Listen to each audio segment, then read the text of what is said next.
¿Por qué sentimos miedo? Bueno, el miedo es una sensación muy común en los seres humanos. Creo que todos tenemos una fobia, algún miedo, a una situación, a un objeto, a un contexto. Pero ¿por qué pasa esto? Bien, el miedo es un mecanismo evolutivo que garantiza nuestra supervivencia, es decir, cuando nuestro cerebro detecta peligro, reaccionamos con la emoción del miedo, a través de varios sistemas que bloquean nuestra capacidad de pensar, impulsándonos o a defendernos o a huir.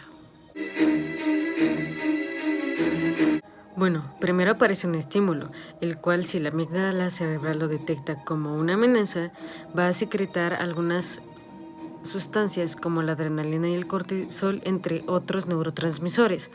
Posteriormente, la respiración va a aumentar, también el ritmo cardíaco y eso para llevar fuerza a los músculos. Se aumentará también la presión sanguínea en los brazos y el azúcar también se va a aumentar para dar más fuerza a nuestro cuerpo. También se van a dilatar las pupilas para ver mejor y todos los demás organismos que no sean necesarios como la capacidad de pensar también se van a suspender. Por algo nuestros antepasados sobrevivieron tanto tiempo, porque no me imagino que se tuvieran que detener a pensar si matar a un animal que los iba a matar antes a ellos. Así que volviendo a la pregunta de ¿por qué tenemos miedo? La primera respuesta podría ser que es porque nuestro organismo es el resultado de cientos millones de años de evolución y cada vez nuestro cuerpo se ha ido adaptando a nuevas situaciones y lo ha ido perfeccionando ante estas amenazas. Otra de las razones por las cuales tenemos miedos son los miedos aprendidos. Existe el miedo por imitación, el cual, por ejemplo, si desde pequeños veíamos que nuestros papás le tenían miedo a ciertas cosas, como por ejemplo animales, nosotros crecimos con esa idea de que los animales eran malos. Por lo tanto, también le tenemos miedo y de aquí viene también la histeria colectiva. Si alguien en la calle está viendo algo y le da miedo y grita de repente, por instinto de supervivencia o de una amenaza a los demás, puede que empiecen a gritar también y por eso se genera un miedo que probablemente las otras personas estaban muy tranquilas, pero por lo mismo ya empezaron a tener miedo. De ahí mismo parte también el miedo por asociación, es decir, si de pequeño tú estabas en un parque de diversiones y te caíste de una resbaladilla y tardaron en irte a ayudar, probablemente pienses que subirte en la resbaladilla fue malo, así que cuando pienses en que va a ser una resbaladilla te dé miedo y por lo tanto ya no quieras volver a estar en un entorno que tenga un parque de diversiones. Y el siguiente sería el miedo por evitación.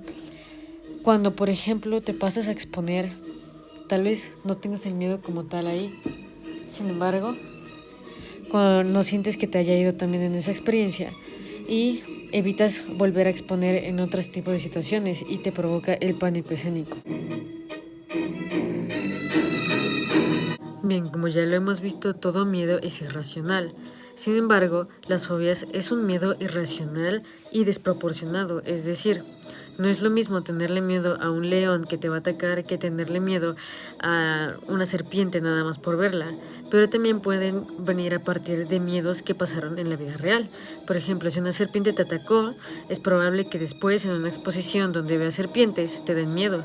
Sin embargo, las fobias es el miedo de manera desproporcionada y es el miedo ante una ausencia de peligro. Existen muchas personas a las que les gustan las películas de terror, pero esto tiene una explicación. La primera razón es por la ventaja evolutiva, ya que al ver situaciones de riesgo y ellos pueden pensar qué es lo que harían, les generan una mayor supervivencia. El segundo punto es que es una fantasía útil. Si bien es cierto, es una situación que te causa terror o tal vez miedo, pero es una situación que en el fondo que sabes que no es verdadera, que sabes que finalmente no la estás viviendo, sino solamente la estás experimentando de manera virtual. Y el segundo es el cerebro divirtiéndose. Se ha demostrado por estudios que no es lo mismo, el cerebro no reacciona de la misma manera si estás ante una situación real, si estás ante una situación de fantasía. En la situación real se segrega adrenalina y cortisol.